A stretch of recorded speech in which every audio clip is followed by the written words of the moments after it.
This seduction took me 6 months. Yeah. Now, keep in mind, it's okay to have a seduction that lasts 6 months as long as that is not the only seduction that is happening. Yeah. We call these works in progress, or ones that are on low simmer. They're good. They test you. You work on your long-term game and your slow simmer game. That's awesome. But don't invest everything into that one person. So during that 6 months, I was otherwise engaged, don't worry. But this was the one I was working most on. And the story of how I eventually got her into bed is something that I'm going to publish basically as a book because it's fucking epic. But there was one point where I eventually managed to get her out at night time and into a bar, which she'd never been into. This girl was actually hunted down essentially as a trophy bride. Some Russian guy who had Australian citizenship had gone to Russia to find the perfect virgin. Yeah? He'd gone over and hunted this girl down and found out that she was a virgin from a good family and all this stuff, and he went to the parents and said, I can give your daughter a better life in Australia. Can I have her hand in marriage? Yes? And her mother went and spoke to her and said, this man can give you a better life and blah, blah. And she says, Mother, I don't love this man, but if it makes you happy, I will do it. Serious. And so they got married. Yeah? And she comes to Australia. This guy turns out to be abusive, part of mafia. She sleeps with this one guy, hates it, leaves him, goes into protective custody and goes and is living out in a women's shelter out somewhere in the suburbs, and that's why she's at Centrelink. What the fuck? All because, like me as a bungling, broke musician went, oh, I like Russian girls. Hey, I'm in way over my head here, but hello. Yeah. Was not prepared, not ready for this kind of woman. But did it anyway. And I remember, so she came out at night to see my band, which was a highly unfashionable funk band. She didn't like funk. And she liked accordion playing. I remember she swept into this Brunswick pub, this smoky, dirty pub with about 20 people in the audience. And like my friends who were all hairy and like covered in leather and stuff, she didn't like any of this. If you know what a hot Russian girl looks like, she's dressed like a futuristic hooker.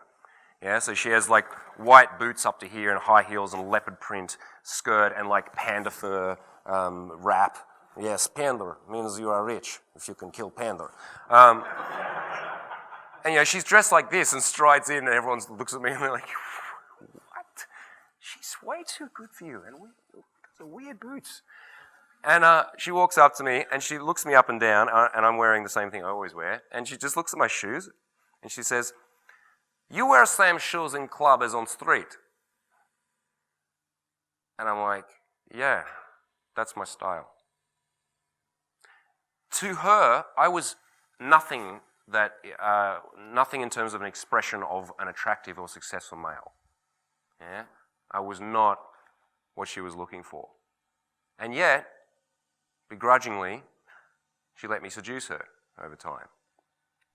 And it was simply because, even though I had no value, really, in the societal strata of things, even though I was like in well over my head, I didn't really know how to communicate at this level with this type of woman, I was showing up and I was okay with who I was.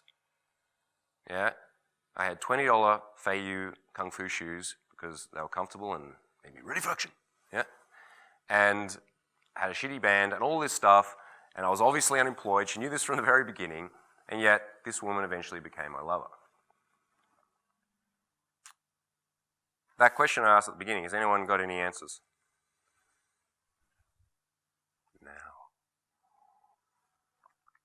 No. Well, at some point it's going to be now, because it'll be when that happened, which would have been now at that time, wouldn't it? Yeah. Any other answers?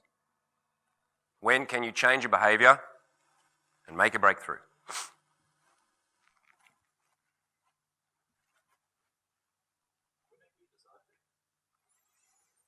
Okay. All right, everyone ready to make that decision right now? You have that breakthrough? Yeah? I mean, no.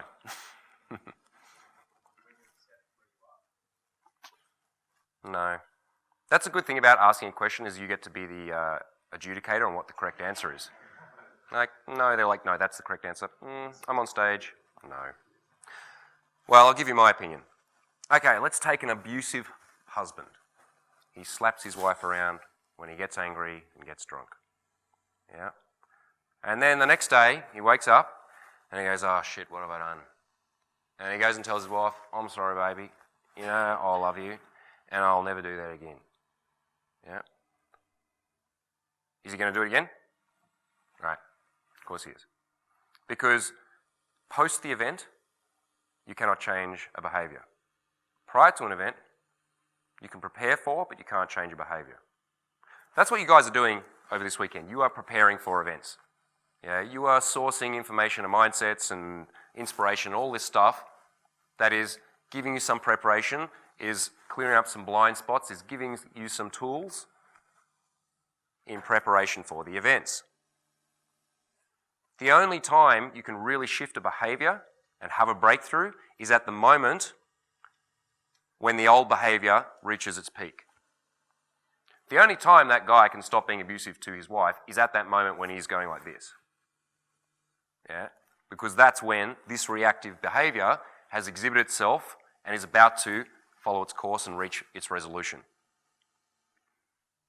So if you're looking at how do I get over a fear of approaching women, well, think about me back in Centrelink in 2006.